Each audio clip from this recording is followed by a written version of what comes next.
I am a middle school science teacher, so I have similar responses in trying to explain to my students how to be responsible.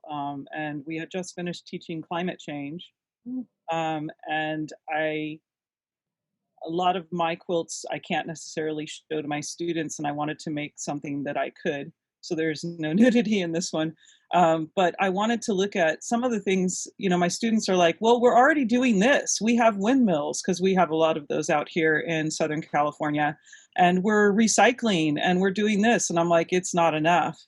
And so some of the images that are in the quilt are positive things that we've done, like, the windmills, the recycling, and things like that. But interspersed with all these, happy animals and beautiful landscapes, there's all these negative things that we've done. And even weather is in there because, a lot of the things that we're doing have just an effect on the weather around us. So you have your factories, you have your dams, which I think one of the previous artists talked about, it's blocking salmon's access to their where they need to be. Well, it's also blocking, ecosystems that are below where those dams are. Not to mention oil wells and factories and all that. And everybody always asks about the rocket ship and the alien UFO up at the top. And I'm like, one of the things we actually taught this year was asking our kids, you have a choice. Like, we can all move to Mars and we can start over.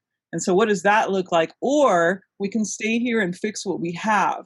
So, which do you think is the harder thing to do? And so, that's a conversation I have with my 12-year-old students.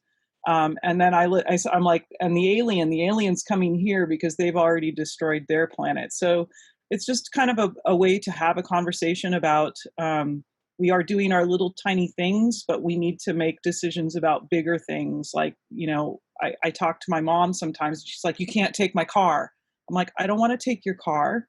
I just want the world to still be there when my great great grandchildren are here. So that's kind of what this quote came out of.